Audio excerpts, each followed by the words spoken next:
Hello friends, आज हम लेके आए आपके लिए एक और नई वीडियो। इस वीडियो में हम पढ़ेंगे क्लास 9th का चैप्टर 5 जो है the fundamental unit of life. ये बायो का चैप्टर है। ओके, तो इस चैप्टर को हमने कई पार्ट्स में पढ़ा है। प्रीवियस पार्ट्स अगर आपने नहीं देखे हैं तो आपको उनका लिंक डिस्क्रिप्शन बॉक्स में मिल जाएगा, आप वहाँ से जाके उसे देख सकते हैं। ठीक है, तो स्टार्ट करने से पहले मैं आपको एक छोटी सी इन्फॉर्मेशन बता दूं कि हम रोज़ एक वीडियो अपलोड करते रहते हैं अपने चैनल पे।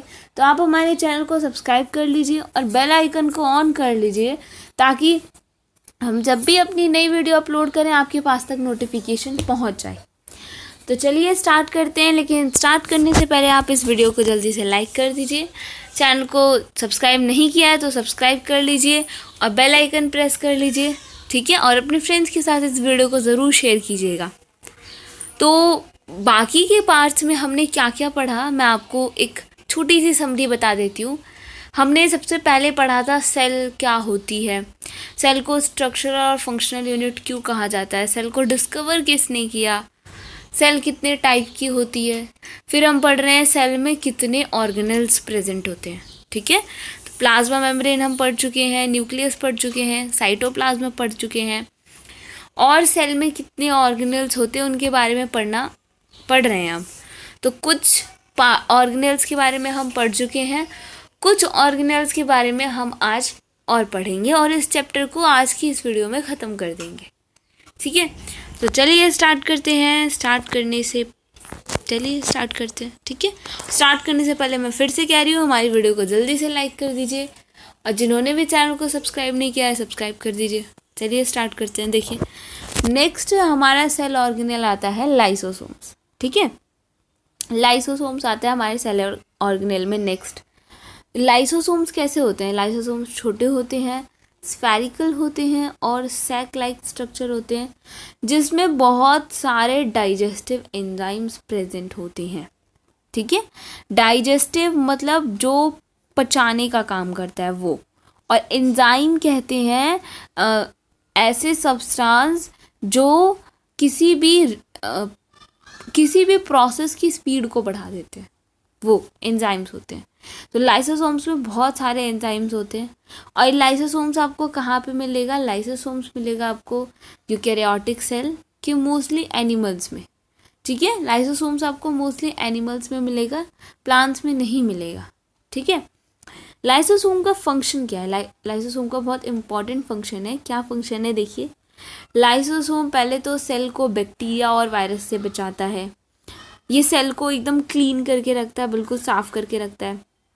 और ये क्या करता है, जितने भी फॉरेन सब्सटेंस होते हैं, फॉरेन मतलब जो बाहर से आए हुए होते हैं, सेल के नहीं होते, सेल में बाहर से आए होते हैं, उनको डाइजेस्ट कर लेता है ताकि वो सेल को हार्म ना करे।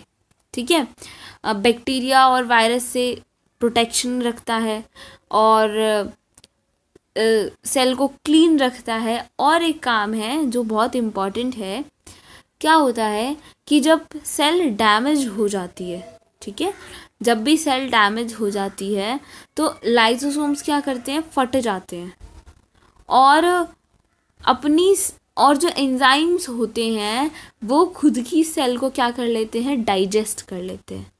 इसीलिए लाइसोसोम्स को सुसाइड बैग्स भी कहा जाता है या सुसाइडल बैग्स कहा जाता है।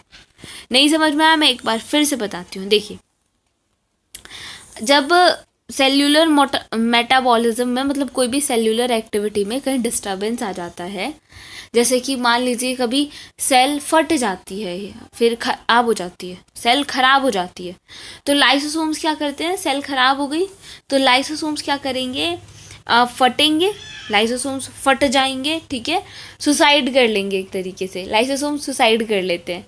वो लाइसोसोम्स फट जाते हैं और लाइसोसोम्स के अंदर जितने भी, मैंने आपको बताया ना, एंजाइम्स होते हैं, डाइजेस्टिव एंजाइम्स प्रेजेंट होते हैं, वो क्या करते हैं, पूरी सेल को खा जाते हैं। ऐसा काम होता है। लाइसोसोम्स क्या करेंगे, सुसाइड कर लेते हैं, फट जाते हैं। उनके अंदर के जितने भी एंजाइम्स होते हैं वो क्या करते हैं, उस सेल को डाइजेस्ट कर लेते हैं, खा जाते हैं। ठीक है, इसीलिए लाइसोसोम्स को सुसाइडल बैग्स कहा जाता है। ठीक है, तो ये लाइसोसोम्स का फंक्शन हो गया और ये हो गया लाइसोसोम्स का इंट्रोडक्शन। चलिए नेक्स्ट सेल ऑर्गेनेल देखते हैं क्या होता है। नेक्स्ट होता है हमारा वैक्यूल्स। आपको याद है मैं गोल्गी एपरेटस पढ़ा रही थी तो मैंने आपसे कहा था मैं वैक्यूल्स के बारे में आपको समझाऊंगी। तो देखिए वैक्यूल्स क्या होते हैं। वैक्यूल्स लिक्विड सॉलिड फील्ड, मतलब कुछ वैक्यूल्स में अंदर जेली जैसा होता है, कुछ लिक्विड टाइप से भरे होते हैं और कुछ वैक्यूल्स अंदर से सॉलिड होते हैं। ठीक है, और इन पे मेम्ब्रेन भी लगी होती है, मेम्ब्रेन से बाउंडेड होते हैं। अब देखिए प्लांट सेल, जो प्लांट की सेल होती है, प्लांट की सेल में ये वैक्यूल्स ना बड़े होते हैं, ऐसे बड़े होते हैं और परमानेंट होते हैं, मतलब हमेशा रहेंगे। एक दो होते हैं, बहुत कम वैक्यूल्स होते हैं लेकिन वो बहुत बड़े बड़े होते हैं। ये हो गई प्लांट सेल की बात। एनिमल सेल में ना बहुत छोटे छोटे वैक्यूल्स होते हैं और बहुत सारे वैक्यूल्स होते हैं, बहुत सारे ऐसे छोटे छोटे और बहुत सारे वैक्यूल्स प्रेजेंट होते हैं और ये टेम्पररी रहते हैं, इनका कोई ठिकाना नहीं है कि आज है कल नहीं। ठीक है, इसीलिए अब कोई मेच्योर प्लांट सेल है, मेच्योर मतलब बहुत अच्छी सी प्लांट सेल है, बिल्कुल सही है। ठीक है, उस प्लांट सेल में अप्रॉक्सीमेटली सेल का 90% तो 90% स्पेस वैक्यूल्स ही कवर कर लेते हैं। ठीक है, मतलब सेल है, सेल का 90% पार्ट जो है वो वैक्यूल्स कवर कर लेते हैं। ठीक है, वैक्यूल्स ही कवर कर लेते हैं 90% स्पेस, तो उसका वैक्यूल्स कवर कर लेते हैं। अब इसकी साइज़ की वजह से जो और ऑर्गेनेल्स होते हैं ना, जैसे न्यूक्लियस हो गया, एंडोप्लाज्मिक रेटिकुलम हो गया, गोल्गी एपरेटस हो गया, ये कुछ और सेल ऑर्गेनेल्स होते हैं, इनको प्लाज्मा मेम्ब्रेन की तरफ शिफ्ट होना पड़ता है।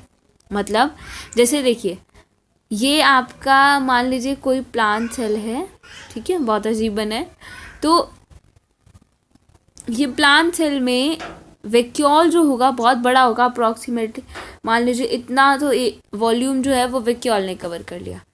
अब जो बाकी के सेल ऑर्गेनेल्स है ना, उनको थोड़ा प्लाज्मा मेम्ब्रेन की साइड शिफ्ट होना पड़ता है या कोने कोने में शिफ्ट होना पड़ता है। ठीक है, प्लाज्मा मेम्ब्रेन से थोड़ा चिपक के या प्लाज्मा मेम्ब्रेन की साइड शिफ्ट होना पड़ता है। ठीक है, अब वैक्यूल्स का फंक्शन क्या है? वैक्यूल्स का फंक्शन है कि ये ऑस्मोटिक प्रेशर को मेंटेन करके रखते हैं। ऑस्मोटिक प्रेशर जो होता है सेल में उसको मेंटेन करके रखते हैं और सेल को टर्जिडिटी और रिजिडिटी प्रोवाइड करते हैं। टर्जिडिटी मतलब अंदर से उसको मजबूत बनाते हैं, रिजिड बनाते हैं।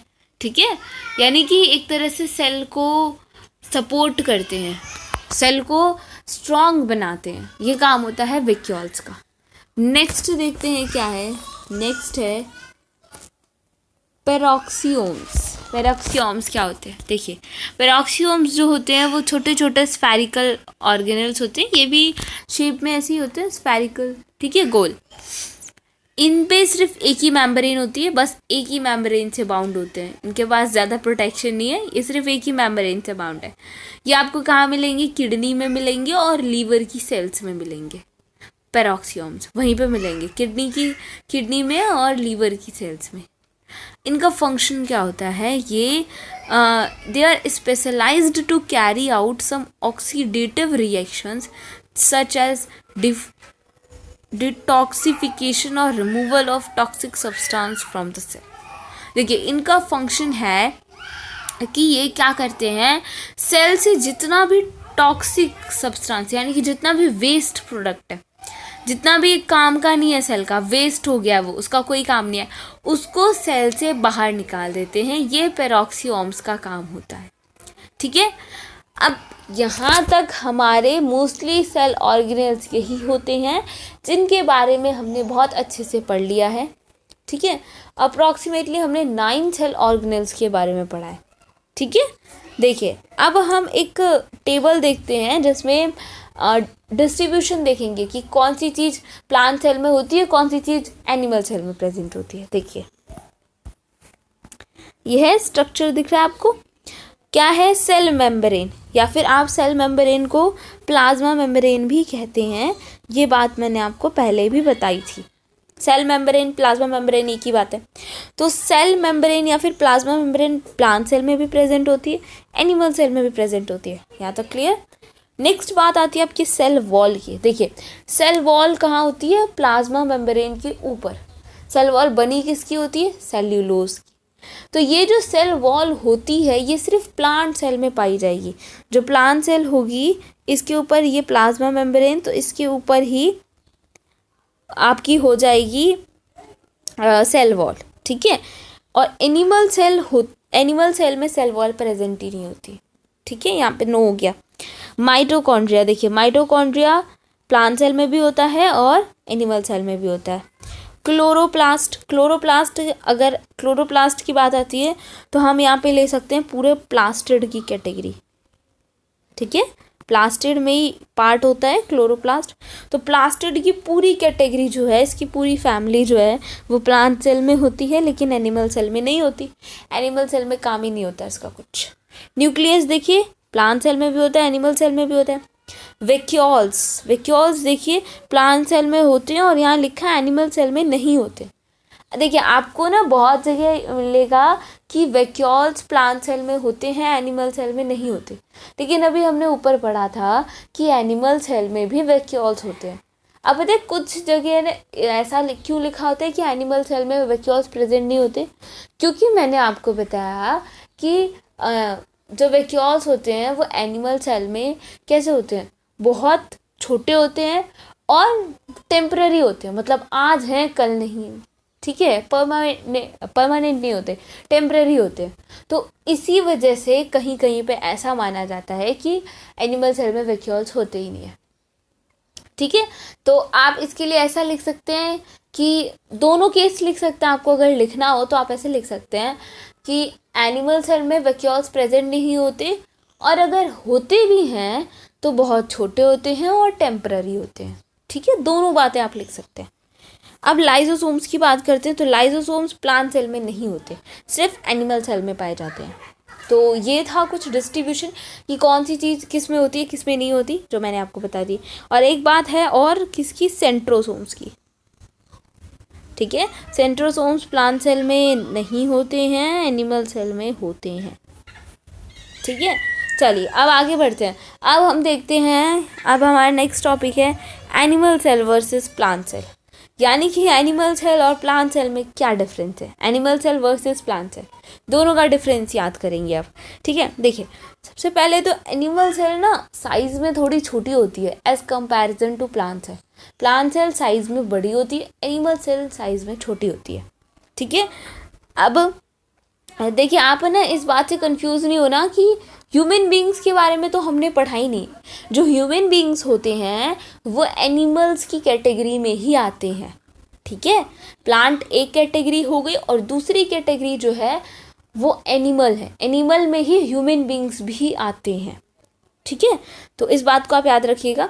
एनिमल सेल में जो एनिमल सेल होती है वो साइज़ में छोटी होती है, एनिमल सेल में सेल वॉल नहीं होती, ये बात हमने अभी पढ़ी है। और प्लांट सेल में सेल वॉल होती है, प्लाज्मा मेम्ब्रेन के ऊपर एक सेल वॉल होती है जो किससे बनी होती है, सेल्यूलोज से बनी होती है, ठीक है, सेल्यूलोज से बनी होती है। अब क्या है next, plastids are absent except in case of protozoan and euglena. देखिए प्लास्टिड्स जो हैं एनिमल सेल में नहीं होते, ठीक है, लेकिन यहाँ एक एक्सेप्शन है। एक्सेप्शन क्या है कि यूग्लिना और प्रोटोजोन्स को छोड़कर, ठीक है, यूग्लिना और प्रोटोजोन्स को छोड़कर जितनी भी एनिमल सेल होती हैं उनमें प्लास्टिड्स प्रेजेंट नहीं होते। यूग्लिना और प्रोटोजोन्स में प्लास्टिड होते हैं और बाकी की जितनी भी एनिमल सेल हैं उसमें प्लास्टिड्स प्रेजेंट नहीं होते। प्लांट सेल में प्लास्टिड प्रेजेंट होते हैं। देखिए यहाँ पे एनिमल सेल में मैंने आपको बताया कि कुछ तो ऐसा है, कुछ केसेस ऐसे हैं जहाँ वैक्यूल्स नहीं होते, और अगर होते हैं तो बहुत छोटे होते हैं, बहुत सारे होते हैं, एक नहीं बहुत सारे होते हैं, छोटे छोटे होते हैं और टेम्पररी होते हैं, ठीक है। और प्लांट सेल की बात करते हैं तो यहाँ पे एक परमानेंट और लार्ज वैक्यूल होता है, परमानेंट है और खूब बड़ा सा वैक्यूल होता है यहाँ पे। नेक्स्ट देखिए क्या है, एनिमल सेल में सेंट्रोसोम्स और सेंट्रियोल्स होते हैं, हमने इनके बारे में भी पढ़ा है। और प्लांट सेल में सेंट्रोसोम्स और सेंट्रियोल्स नहीं होते। देखिए यहाँ लैक मतलब होता है कमी, ठीक है। तो सेंट्रोसोम्स और सेंट्रियोल्स की कमी होती है प्लांट सेल में। तो हमने इनका डिफरेंस भी देख लिया। अब जरा प्लांट सेल का और एनिमल सेल का थोड़ा डायग्राम देख लेते हैं, कैसे दिखते हैं ये दोनों। देखिए ये है आपकी प्लांट सेल, ये है आपकी प्लांट सेल, ठीक है, आपको दिख रहा होगा। यहाँ पे प्लांट सेल है, ये अंदर वाली जो लेयरिंग है ये देखिए सेल मेम्ब्रेन है, आप एरो को फॉलो कीजिए। उसके बाहर एक बड़ी सी मोटी सी लेयरिंग है जो सेल वॉल है। उसके बाद देखिए कितना बड़ा सा विक्यूल है इसके अंदर, मैंने आपको बोला था विक्यूल बहुत बड़ा सा होता है प्लांट सेल में। उसके बाद यहाँ पे सेल में जो ये फ्लूइड है खाली खाली सा, ये है साइटोप्लाज्म। आपको देखिए यहाँ पे ये छोटे छोटे से क्लोरोप्लास्ट दिख रहे होंगे ग्रीन ग्रीन कलर के, क्योंकि इसमें क्लोरोफिल होता है। यहाँ पे बीच में देखिए है आपके पास न्यूक्लियस, ठीक है। न्यूक्लियस के साइड में आपको दिख रहे हैं एंडोप्लाज्मिक रेटिकुलम, कुछ स्मूथ है कुछ रफ है।